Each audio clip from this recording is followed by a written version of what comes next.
Hello everyone and welcome to another episode of the Wise Decision Maker Show, where we help you make the wisest and most profitable decisions. My name is Dr. Gleb Tsipursky. I'm the CEO of Disaster Avoidance Experts, the future of work consultancy that sponsors the Wise Decision Maker Show. And today we'll talk about developing junior staff in a hybrid model.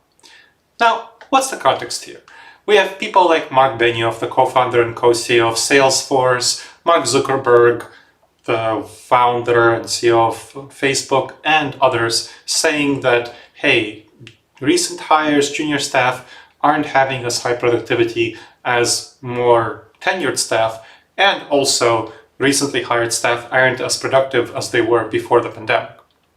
So Salesforce, Facebook, and so on offer flexibility, but the leadership is worried about junior staff's development and integration into the team, since they haven't yet learned company systems, policies, and practices, and so there's a concern by the leadership about flexibility harming junior staff integration. Now, this is not an invalid concern, of course, but returning to the office is maybe not the best idea in terms of a full-fledged return to office. Leaders advocate for it to address concerns like this of junior staff integration, but that's not a great solution, because full-time return to the office is likely to have a lot of negative effects on junior staff. For example, an ATP study showed that 71% of Generation Z would consider another job if forced to return to the office full-time, and 56% of employees 45 to 54 would consider looking for another job. So clearly there is a stronger desire among Gen Z to spend at least a substantial amount of their time working remotely. So we need to balance benefits and concerns. We need to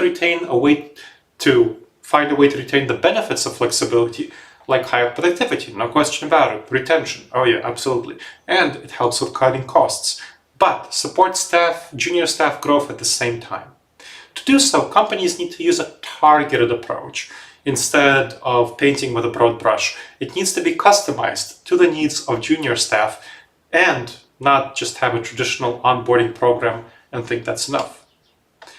On-the-job training. So think about on-the-job training. It's key to have an on-the-job training program that accounts for the needs of staff working in a hybrid modality, that involves senior staff working with recent hires to quickly respond to their questions and concerns, which is the essence of on-the-job training. They need to observe the performance of junior staff and provide feedback and suggestions for improvement. The solution is a hybrid on-the-job training program, where newer staff come to the office more often than most staff, but only for a good reason, where they work on their individual tasks in the same office space as a senior staff member who can provide them with guidance on their work. In a small group setting, so not having all the senior staff come to the office, but having individual senior staff come to the office to work in a small group setting with junior staff. So hybrid on-the-job training is best done in small groups, where one senior staff is specifically dedicating their time to training 6 to 8 junior staff. And you want that minimization of demands on junior staff, and you want them, when they come to the office, to know that, hey, I'm not going to be so efficient on my own work, I'm going to be focusing on mentoring, training junior staff. And then also junior staff in that small group setting get benefits from peer-to-peer learning, because junior staff will sometimes answer each other's questions with senior staff providing answers and explanations as needed. So peer-to-peer learning, when you look at adult learning, is incredibly important for adult learning. I've helped 24 companies transition to hybrid work, figuring that out, the return to office, and in 22 of the cases, we set up mentoring programs. We set up on-the-job trainings and mentoring programs. So this is very important to do. The challenges and considerations. On-the-job training does impede the efficiency of senior staff, as I mentioned. So it needs to be the focus of senior staff when they come to the office. They should not assume that they'll be able to be highly productive doing their individual work. It requires them to come to the office and work on their tasks. So requiring them to come to the office, commuting, takes away from their productivity. The distractions take away from their productivity. So it should be considered in their performance evaluations as an activity they do as a service to the company. Training responsibilities should be distributed among a number of senior staff known as good-on-the-job trainers, so that they're just not going to be able to all pile on to one senior staff member who is known as a great trainer and who just gives of their time. That's not great. Especially, honestly, this is a gender issue.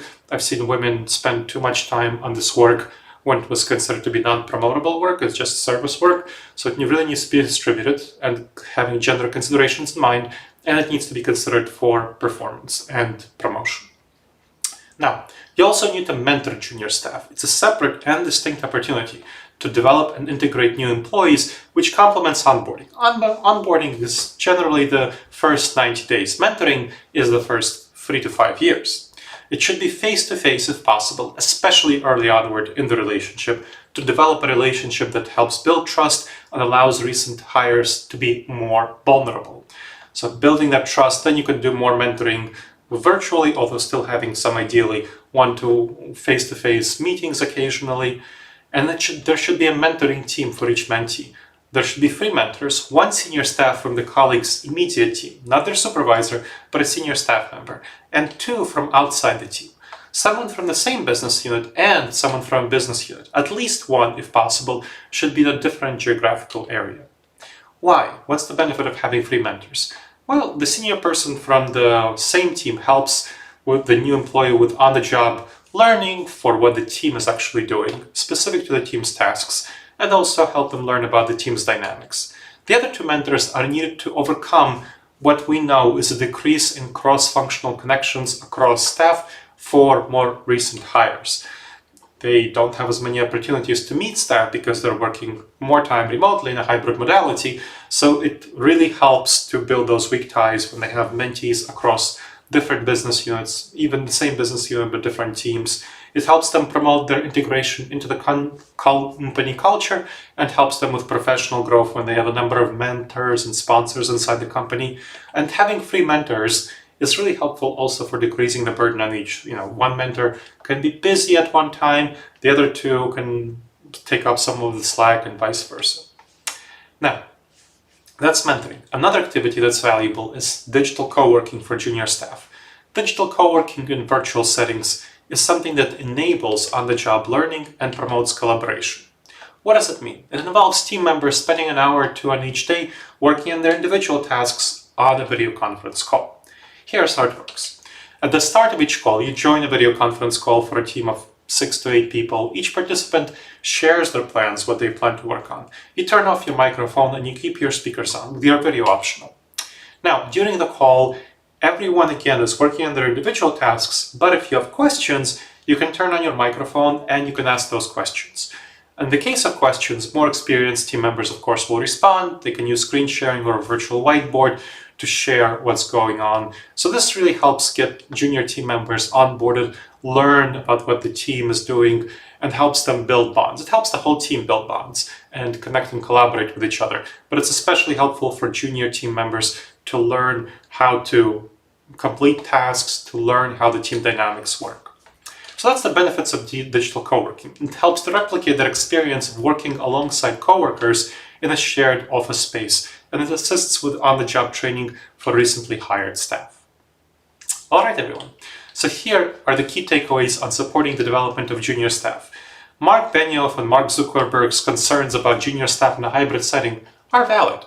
And returning to the office, however, Monday for Friday 9 to 5 for all staff, or even the large majority of the week, is not the solution.